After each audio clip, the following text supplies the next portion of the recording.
हरे कृष्णा।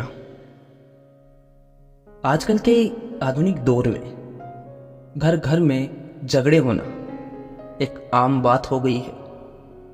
चाहे वह माता पिता के बीच हो, पति पत्नी के बीच हो, या फिर भाई बहन के बीच हो। मतभेद और विवाद जीवन का एक हिस्सा बन चुके हैं। कई बार हम छोटे छोटे मुद्दों पर बहस करते करते इतना आगे बढ़ जाते हैं कि रिश्तों में दरारें आ जाती हैं।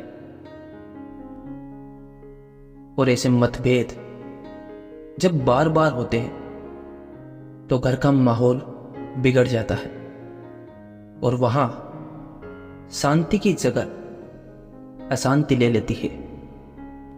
और फिर अलग होने या एक दूसरे से बात न करने के अलावा कोई और तरीका नहीं दिखता।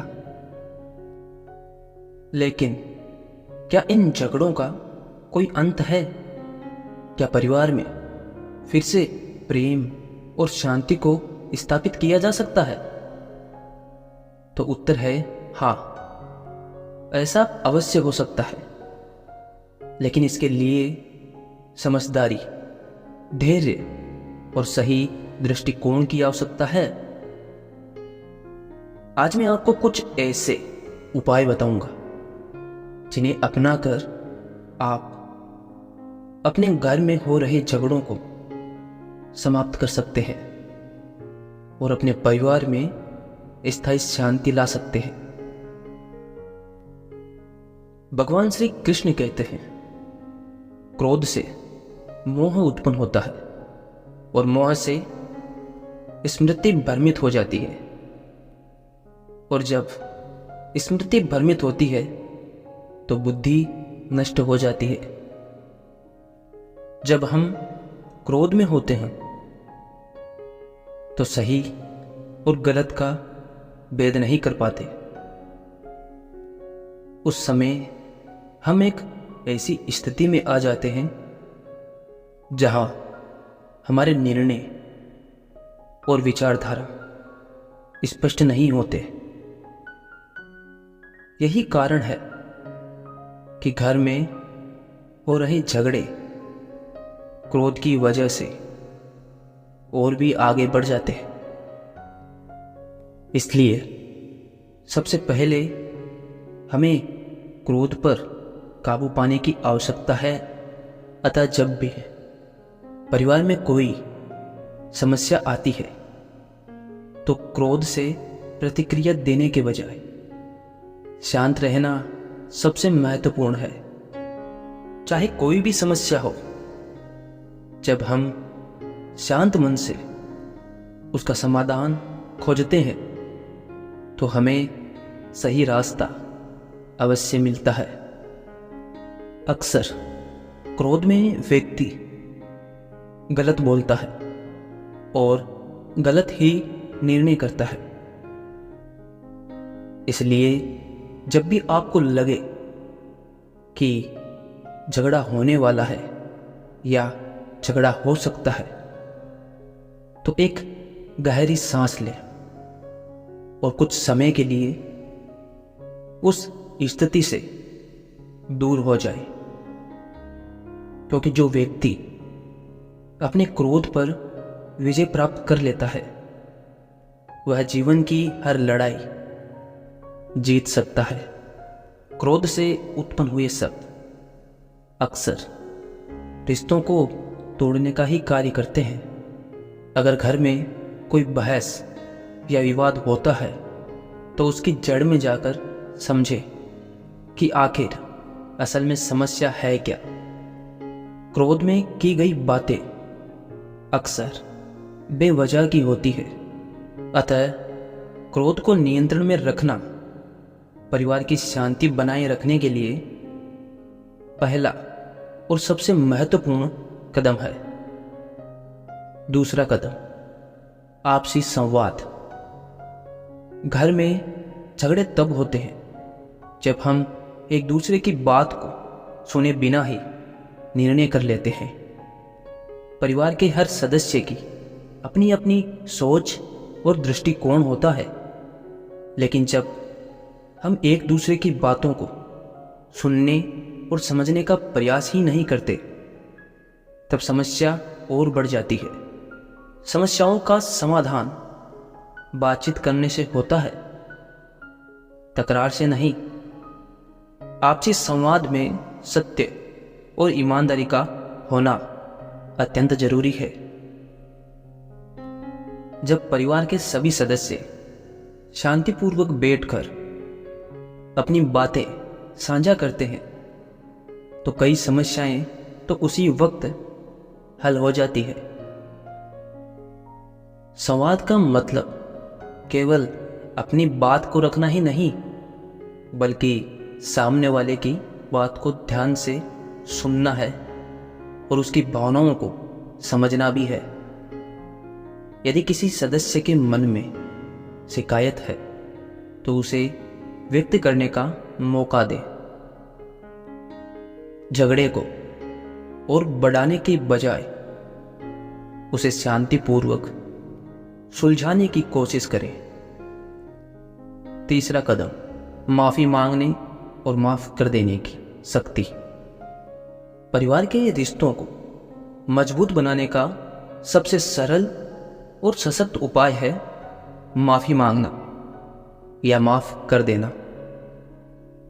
हम सभी इंसान हैं और हम सबसे गलती होना स्वाभाविक है, लेकिन कई बार हमारा अहंकार हमें माफी मांगने या माफ करने से रोक देता है, और यही अहंकार परिवार के झगड़े को और बढ़ावा देता है। और याद रखें, जो व्यक्ति माफी मांगने में संकोच नहीं रखता, वह वास्तव में साहसी होता है। यदि आपसे कोई गलती हो गई है, तो बिना संकोच किए माफी मांग लीजिए। माफी मांगना कोई कमजोरी का प्रतीक नहीं है, बल्कि समझदारी का संकेत है। और अगर कोई आपसे माफी मांग रहा है, तो उसे दिल से माफ कर दीजिए। माफी का आदान प्रदान झगड़े की जड़ को खत्म कर देता है और परिवार में प्रेम और समझ को बढ़ावा देता है। चौथा कदम, प्रेम और धैर्य। परिवार का आधार प्रेम और धैर्य पर टिका है। यदि घर के सभी सदस्य एक दूसरे के प्रति प्रेम और धैर्य रखते हैं, तो सबसे कठिन समय भी सरल हो जाता है।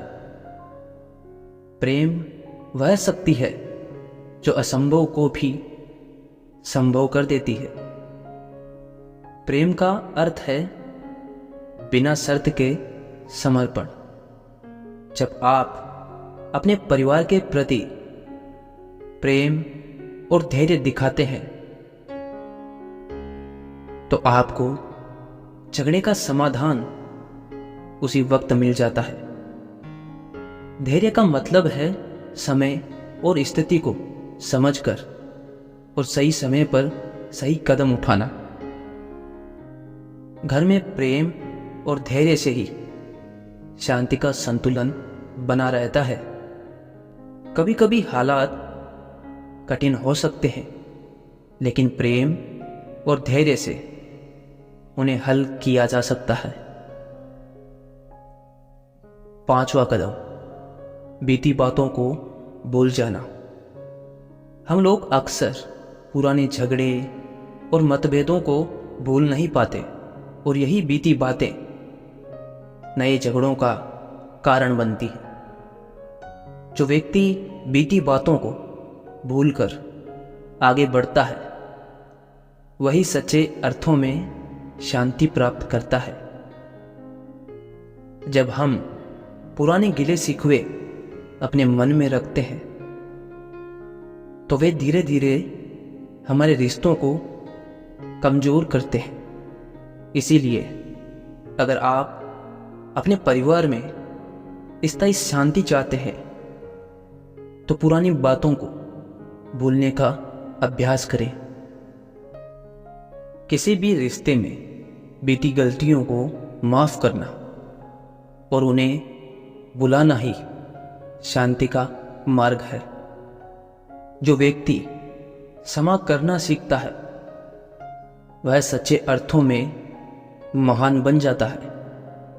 अतः हमेशा याद रखें कि परिवार हमारे जीवन का सबसे महत्वपूर्ण हिस्सा है।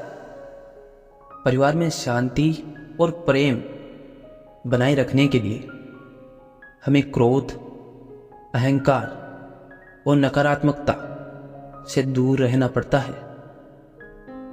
यदि आप अपने मन के क्रोध, अहंकार, द्वेष पर नियंत्रण कर लेते हैं तो आपके घर में स्वतः ही शांति का वास होगा।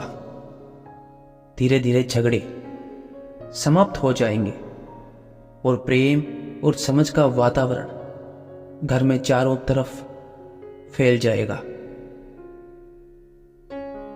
अगर आपको भगवान श्री कृष्ण का यह उपदेश पसंद आया तो इसे अपने परिवार के हर सदस्य के साथ शेयर जरूर करें। घर का आधा झगड़ा तो यह वीडियो ही खत्म कर देगा। हम आशा करते हैं कि भगवान श्री कृष्ण के ये उपदेश आपके जीवन में शांति और समृद्धि लाने का कार्य करेंगे। हरे कृष्णा।